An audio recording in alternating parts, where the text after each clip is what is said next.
ஆண்டவரும் இரட்சகருமான இயேசு கிறிஸ்துவின் ஈடு இணையற்ற நாமத்தில் அன்றன்றுள்ளப்பம் வாசகர்களுக்கு எங்கள் அன்பின் வாழ்த்துக்கள். 2026 ஆண்டு மே மாதம் 26 செவ்வாய்க்கிழமைக்குரிய தின தியானம். இன்றைய தலைப்பு தெரிந்து கொள்ளப்பட்ட சந்ததி.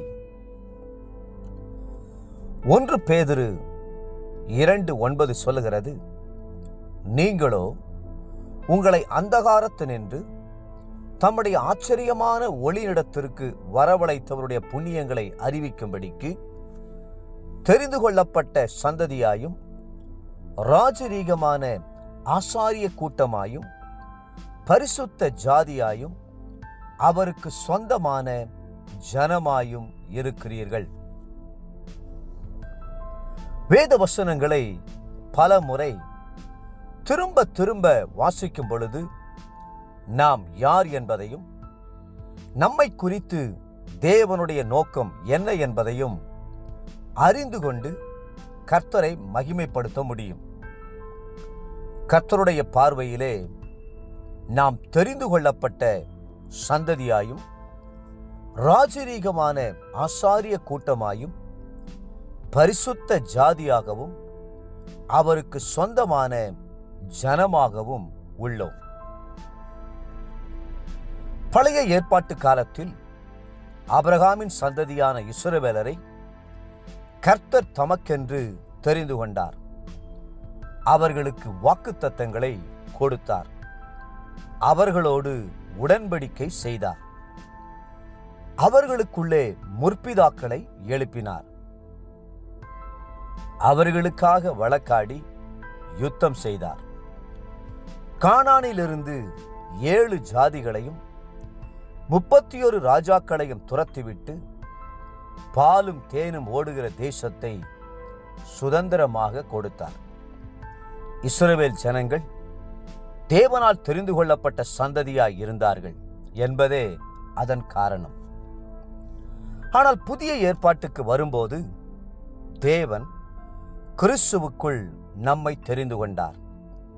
நமக்காக தம்முடைய விலையேறப்பெற்ற இரத்தத்தை சிந்தி பாவ மன்னிப்பையும் இரட்சிப்பின் சந்தோஷத்தையும் தந்தார்.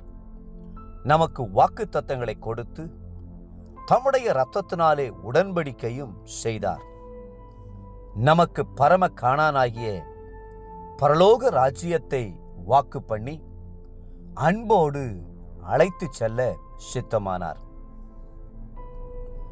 கர்த்தர் தாவீதை தெரிந்து கொண்ட போது தன் குடும்பத்திலே அற்பமாய் எண்ணப்பட்ட தன்னை தெரிந்து கொண்டு மேன்மைப்படுத்தின தயவை சிந்தித்து பார்த்து, கர்த்தர் எனக்கு செய்த எல்லா உபகாரங்களுக்காகவும் நான் எண்ணத்தை செலுத்துவேன் என்று அவருடைய உள்ளம் நன்றியால் தேம்பினது. இரட்சிப்பின் பாத்திரத்தை எடுத்துக்கொண்டு அவருடைய நாமத்தை தொழுது கொள்ளுவேன் என்றார்.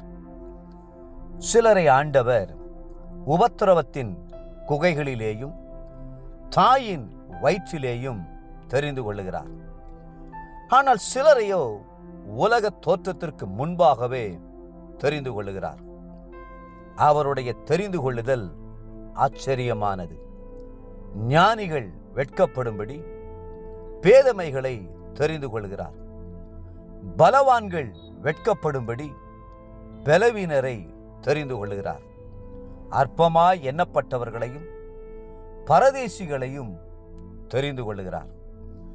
ஆகவேதான் பேதுரு ஆவியானவரின் பரிசுத்தமாக்குதலினாலே கீழ்ப்படிதலுக்கும் இயேசு கிறிஸ்துவனுடைய இரத்தம் தெளிக்கப்படுதலுக்கும் தெரிந்து கொள்ளப்பட்ட பரதேசிகளுக்கு எழுதுகிறதாவது என்று 1 பேதுரு 1:2 குறிப்பிடுகிறார்.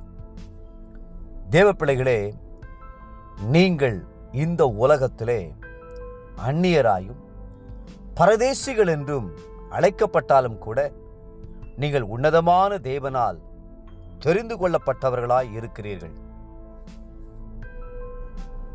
இன்றைய நினைவிற்கு 1 பேதுரு 2ஆம் அதிகாரம் 5ஆம் வசனம். ஜீவனுள்ள கற்களைப் போல ஆவிக்கேற்ற மாளிகையாகவும் இயேசு கிறிஸ்து மூலமாய் தேவனுக்கு பிரியமான ஆவிக்கேற்ற பலிகளை செலுத்தும்படிக்கு பரிசுத்த ஆசாரிய கூட்டமாகவும் கட்டப்பட்டு வருகிறீர்கள். இன்றைய வேத வாசிப்பு காலை 1 நாளாகமம் 28 மற்றும் 29ஆம் அதிகாரங்கள். மாலை யோவான் 9ஆம் அதிகாரம் 24 41ஆம் வசனம் முடிய. அன்புக்குரிய அன்றென்றுள்ளப்பம் வாசகர்களே, மீண்டும் உங்களை வாழ்த்துகிறோம். நீங்கள் கர்த்தரால் தெரிந்து கொள்ளப்பட்டவர்கள். கர்த்ததாமே உங்களை ஆசீர்வதித்து மென்மேலும் உயர்த்துவாராக. ஆமென்.